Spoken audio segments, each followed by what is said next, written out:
포상하고 품위 있게 얘기하면 중중무진 법계 연기라.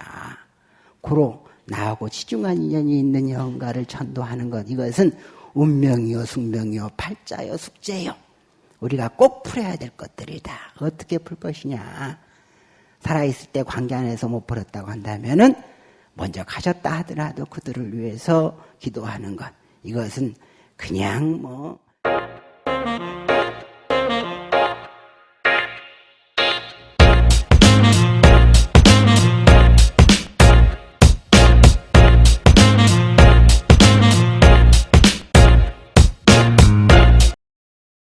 황명진어노 마모가바이로 차나 마하모드라 마니 파드마 지바라 뿌라바들 나야오모 마모가 바이로 차나 마모드라 마니 파드마 지바라 뿌라바들 타야오모 마모가 바이로 차나 마무드라 마니 파드마 찌바라 부라바들 타요.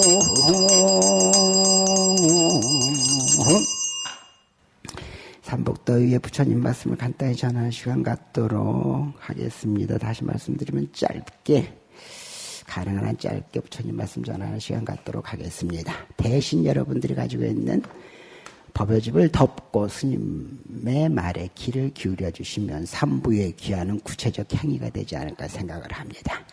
부처님 법을 모르고서는 부처님을 알 수 없다. 부처님 법을 알고자 하는 것은 수행의 가장 기본 덕목이고 큰 덕목이다라고 생각을 하는 거로 집중해 주시면 땡큐 고자이마스 하겠습니다. 저번 시간에 이어서 백중의 의미에 대해서 말씀드리는데, 오늘은 가족이라는 소재를 가지고 백중 어떻게 받아들일 것인가, 영가천도 어떻게 받아들일 것인가에 대해서 말씀을 드리도록 합니다. 다 아시고 귀에 딱지가 않도록 들었을 내용인데, 백중의 유래 시작은 목련존자, 부처님 10대 제자 중에 신통제인인 목련존자께서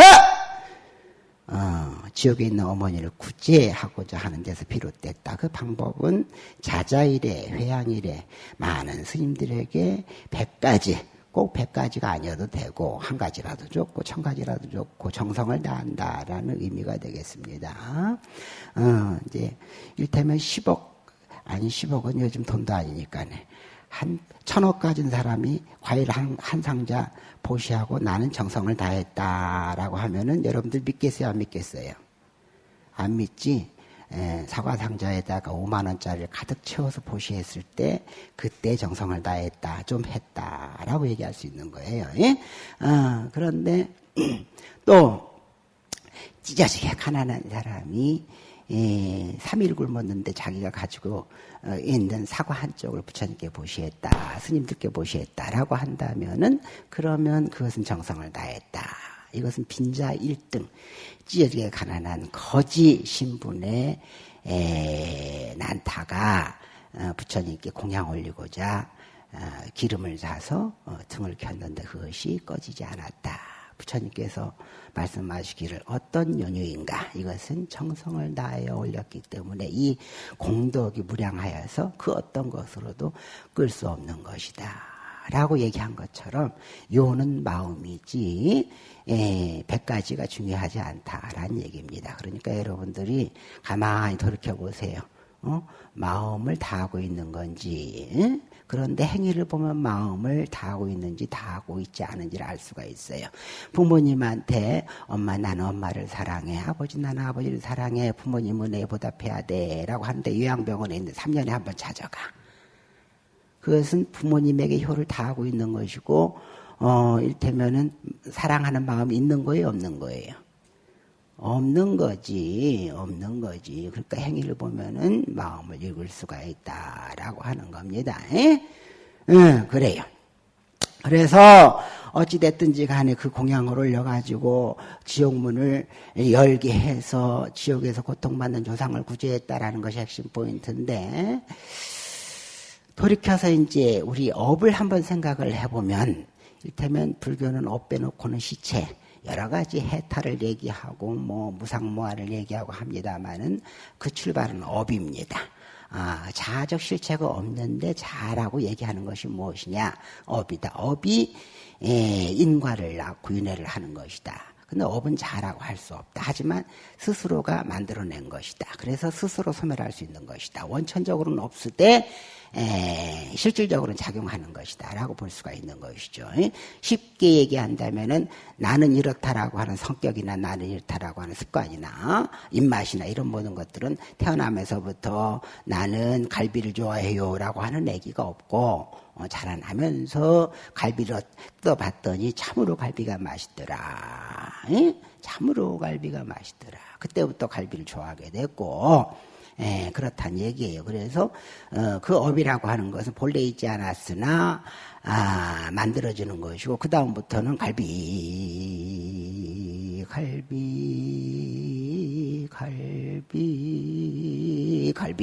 하고 이제 갈비를 찾고 갈비를 좋아하는 나 이렇게 규정 지으면서 나는 갈비를 좋아한다. 고로 나는 이 갈비를 좋아하는 사람으로 규정 짓게 되는 겁니다.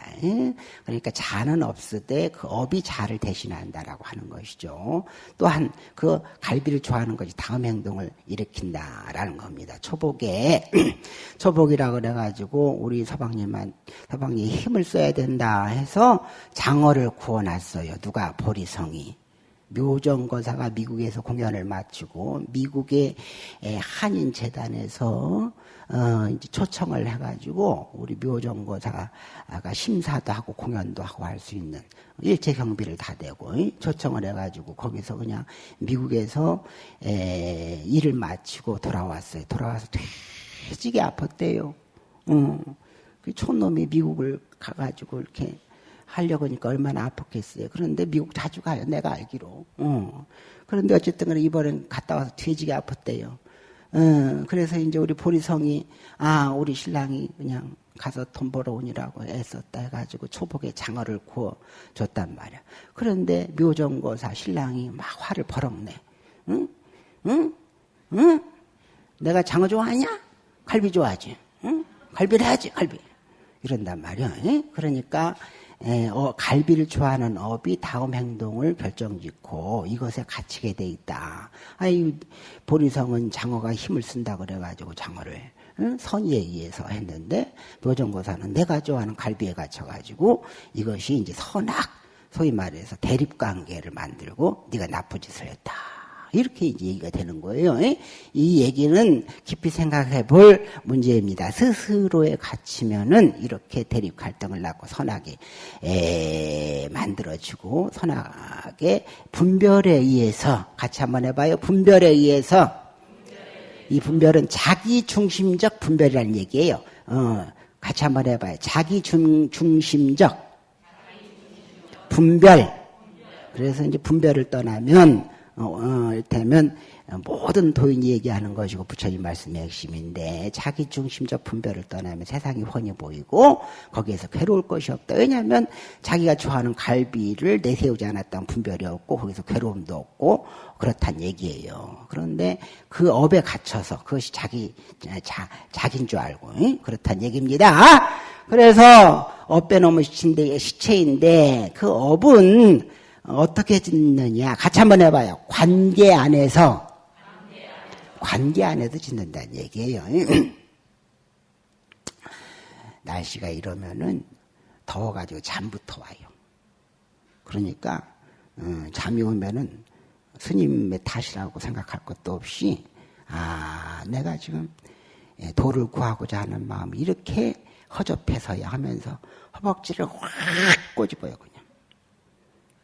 허벅지를 확 꼬집어가지고 정신을 바짝 차리고 부처님 말씀을 가슴에 팍팍 새겨야 된다. 그래요. 그래서 관계 안에서 이제 업을 짓는 것인데 쉽게 얘기한다면은 말을 하는 거 우리가 업은 뭘로 짓는다고? 조동이로 짓고 생각으로 짓고 몸으로 짓고 이 외에는 없다라는 거예요. 그럼 조동이로 짓는다는 것은 뭐예요? 말할 대상이 있다라는 거예요. 말이라는 건 또 누구를 통해서 들었다는 거예요. 대상을 통해서 익히고 대상을 통해서 풀어내는 것이 말이에요. 그러니까 생각의 교환 수단이에요. 그러니까 말을 통해서 업을 짓게 돼 있어. 대상이 없으면은 업을 짓지 않아요. 그러니까 누구 보면은 그냥 업을 제 처놈의 팬데 그냥 썩을 놈의 팬데 그냥 또 신랑 보면은 화가 막 올라가요. 저 왼수 덩어리 저 그냥 아유 그냥 뭐하고 그냥 그러고 자식 보면은 뭔 짓을 하더라도 금방 신랑이 밉다가도 자식한테 시아가 옮겨가면 아이고 이쁜 새끼 그런단 말이야. 그러니까 우리가 입으로 짓는 것도 대상을 보고 짓는 것이고 생각으로 짓는 것도 대상을 보고 짓는 것이다. 다시 얘기한다면 관계성 속에서 짓게 돼 있다라고 하는 거예요. 그래서 이 관계성 속에서 짓는 업이라고 하는 것은 같이 한번 또 따라서 해보도록 합니다. 선업, 좋은 업이에요. 악업, 그 다음에 무기업, 그렇지. 그러니까 선업, 악업 이렇게 이제 구분하는데 불교에서는 악업이라고 얘기하지 않고 불선업 그래요. 불선업. 그러니까 이게 중요한 의미가 있는데 선악 대립적으로 얘기를 하면은 또한 거기서 선이 없다라고 해서 선업, 불선업 이렇게 이제 표현합니다. 완화해서. 그래서 선업, 불선업, 무기업, 선업도 악업도 아닌 업을 무기업 그래요. 이러한 것을 관계성 안에서 짓는다라고 하는 것인데 여기서 이제 오늘의 핵심에 들어갑니다. 우리가 평생 살면서 가장 많은 관계를 한 사람은 누굴까? 그냥 쉽게 얘기해봐요. 그냥 암지럽게 얘기해봐요. 가장 많은 관계, 그냥 관계를 통해서 업을 지었다고 본다면 가장 많은 관계를 한 사람 누굴까? 신랑. 그렇지. 그 다음에 또 자식. 그 다음에 또 부모. 그렇죠. 이게 가족이라는 거예요. 그러니까 부모, 형제, 신랑 각시, 자식. 그러니까 이 관계성 안에서 업을 짓고 이 관계성에 있는 업은 굉장히 많은 관계를 했기 때문에 두터울 수밖에 없고 그 안에는 선업도 악업도 무기업도 다 있고 만약에 불선업, 악업이 있다고 한다면 이건 풀어야 된다라고 하는 전제가 되는 겁니다. 전부 그런 거예요. 내가 항상 얘기하지만 이웃집 남자하고 풀 것이 있다면 이상한 거야, 그건. 그런데 부모나 형제나 부부나 자식은 풀 게 많아. 살아있는 우리들이 그렇단 말이에요. 죽은 사람은 당연히 이어가겠죠. 여기에서 또 한 가지는 그러면 불선업, 선업이 아닌 불선업을 가장 많이 지은 대상은 누굴까? 응? 그냥 얘기해봐요. 쉽게 얘기해봐요. 대상은 누굴까? 부모하고 부부예요. 불선업을 맞이 지은 대상은, 관계는. 그러니까 풀어야 될 것이 많은 거죠. 다시 얘기한다면은 부모를 보면 이제 부모가 제일 억울한 것인데 그래서 내가 자식을 안 낳아요. 부모가 제일 억울한 것인데 이를테면 선업이 아닌 악업, 불선업 안에는 빚이 들어가. 빚.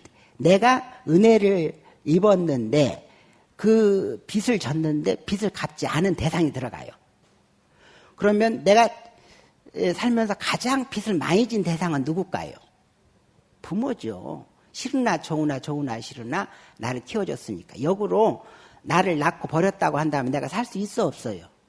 내가 지금보다 불행해 안 불행해요? 거의 대부분은 불행할 수밖에 없다라고 하는 것이죠. 그러니까 빚을 졌다라고 하는 겁니다. 그러니까 태생적으로 빚을 지게 돼 있다라는 거예요. 부모는. 그런데 우리는 그 빚에 대해서 생각지를 못해요. 그러니까 뭔 얘기냐면은 빚을 몽땅 진 사람이 갚을 생각을 안 한다라는 거죠. 지을 때는 아주 돈을 빌릴 때는 아주 그냥 최선을 다해요. 간쓸게 다 빼줄 때 엄마 없으면 못 살아.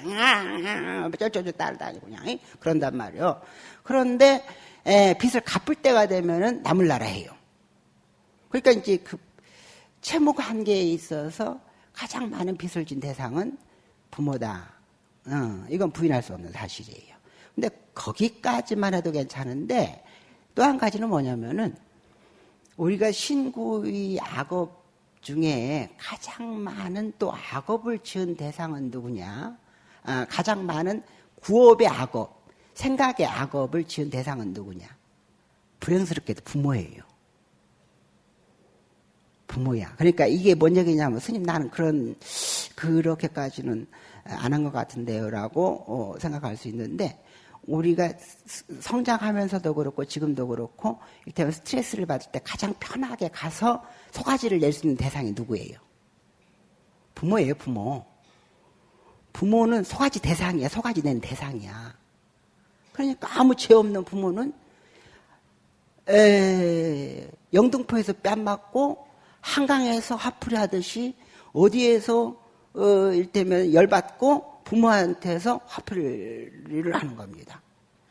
그러니까 우리가 악업 중에서 구업도 그렇고 의업도 그렇고 전부 부모한테 지은 것이 굉장히 많아요. 왜 그러냐라는 거 심리학적으로 이렇게 들어가 보면 그 이유가 있어요. 자기동의시라고 하는 것이 있어서 내가 그래도 다 상대는 이해할 것이다라는 생각 때문에 그런데 같이 한번 해봐요. 천만의 말씀. 만만의 콩떡.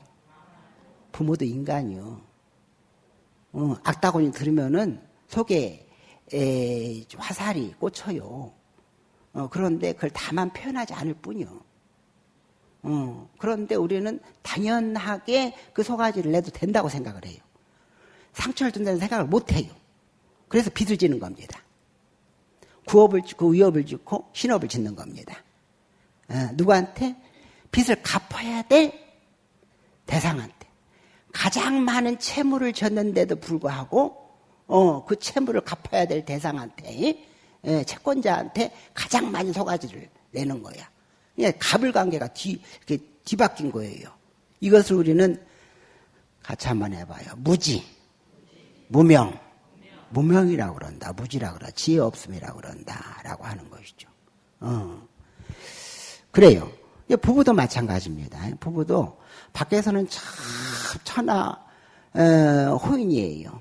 그렇게 좋은 사람이 없어. 버버시도 살고 누구한테나 잘하고. 그런데 이 서방이 집구석에 만들면은 각시 모기를 고양이 집어도 타고 잡들이를 하고 짜증을 내고 그런단 말이에요.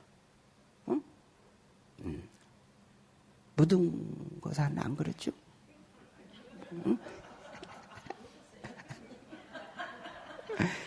그런단 말이에요. 왜 그러냐? 편한 대상이라고 생각을 하기 때문에 그래요. 근데 부부는 크게 서로, 보통은 크게 서로 빚은 안 지고 살아요. 하지만은 악업을 짓는 거나 의업을 짓는 거나 신업을 짓는 것은 내 마찬가지예요. 그러니까 불선업을 지은 대상이 된다라고 하는 것이죠. 여기서 중요한 것은 그래서 살아있을 때에 그 빚을 다 갚으면 살아있을 때 그 불선업을 다 업장 소멸을 하면은 매우 좋죠. 그런데 그러기가 쉽지 않아요. 예를 든다면 등가 가치로 생각을 한다면 성장했을 때 우리 부모가 나한테 보살핌을 했기 때문에 연세가 드셔가지고 경제력이 없고 의탁해서만 살 수밖에 없는 부모이기 때문에 내가 부모를 봉양해야 된다라고 했을 때 그 등가가 성립할까? 안 되거든요. 부모는 자식 키울 때 그냥 당연한 걸로 대가 없이 키워요. 그런데 자식은 부모가 자식한테 의탁하려고 그러면은 내가 왜 그런단 말이야. 내가 왜? 그러니까 생전에 빚을 갚으면은 정말 좋죠. 그런데 대부분이 다 빚을 못 갚고 다음 생으로 이어진다라고 하는 겁니다. 같이 한번 해봐요. 인과.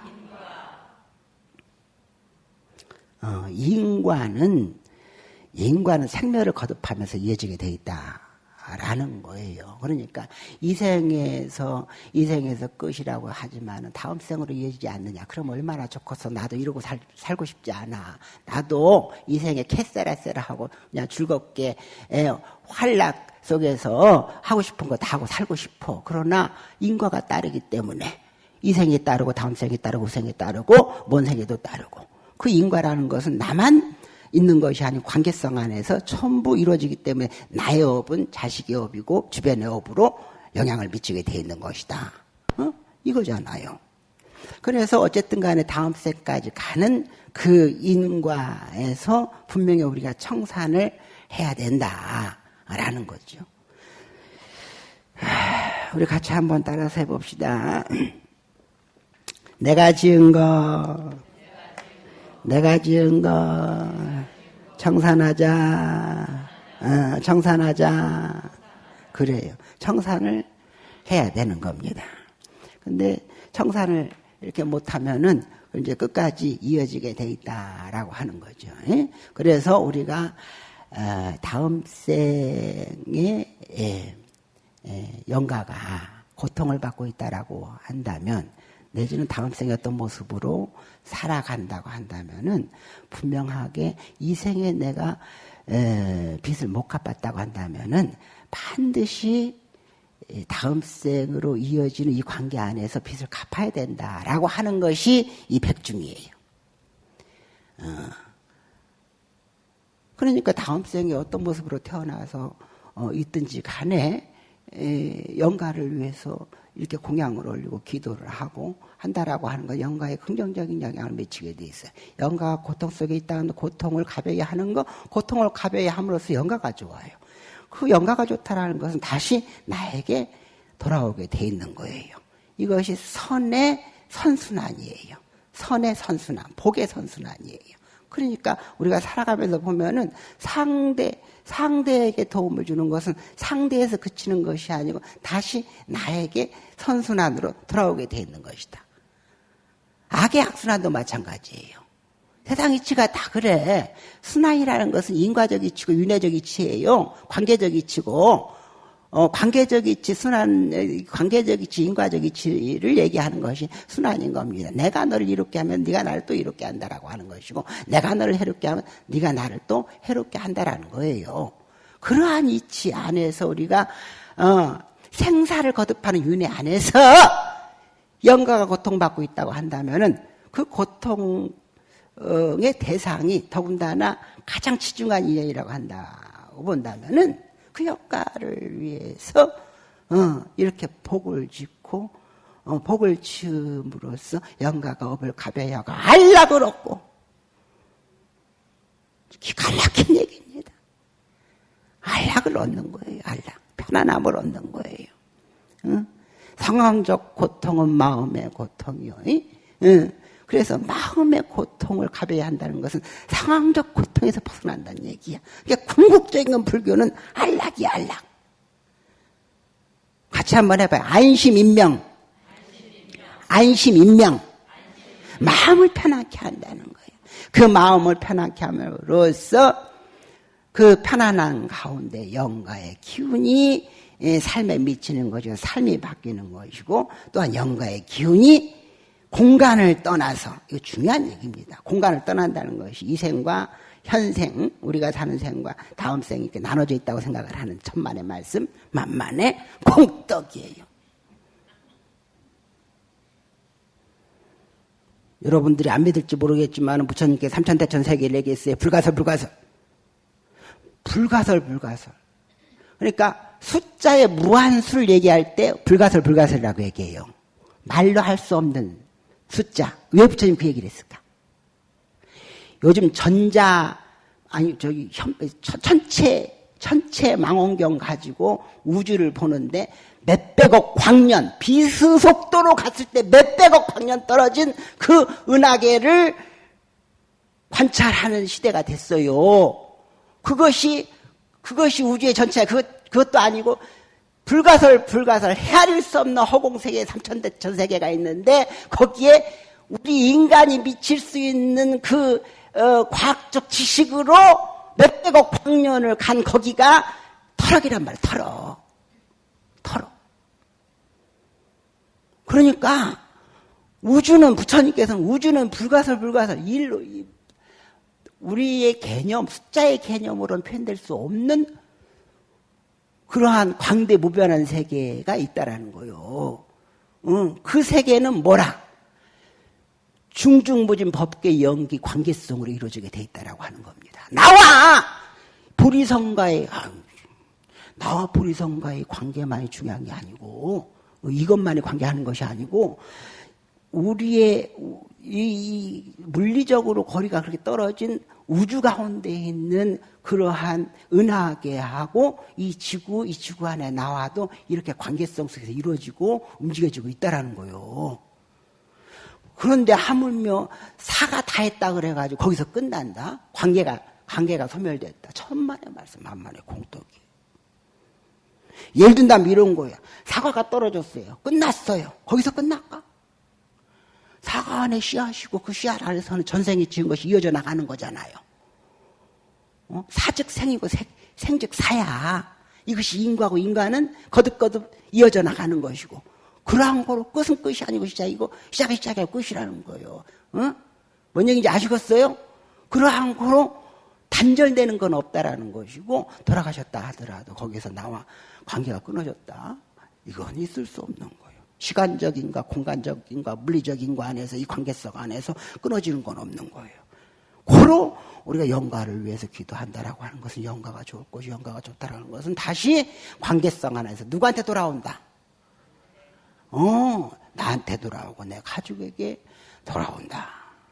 이거예요. 그러니까 어찌됐든지 간에 700주년과 전도 기간 안에 부디 여러분들에게 말씀드리는 건데 마무리 지어요. 짧게 보지 말자. 같이 한번 해봐요. 짧게 보지 말자. 넓게 보자. 크게 보자. 거시적으로 보자. 이것이 천안이다. 이걸 고상하고 품위 있게 얘기하면 중중무진 법계 연기라. 고로 나하고 치중한 인연이 있는 영가를 전도하는 것, 이것은 운명이요 숙명이요 팔자요 숙제요. 우리가 꼭 풀어야 될 것들이다. 어떻게 풀 것이냐. 살아있을 때 관계 안에서 못 풀었다고 한다면은 먼저 가셨다 하더라도 그들을 위해서 기도하는 것, 이것은 그냥 가벼이 하는 행위가 아니다. 나도 눈 감고 갈지. 갈 때가 있을 것이고, 그렇게 본다면 이 생에 반드시 여러분들이 청산해야 될 것들이 이런 것들이다. 지극한 정성으로 백중영가천도 임하기를 간절히 바랍니다. 영가천도 있겠습니다.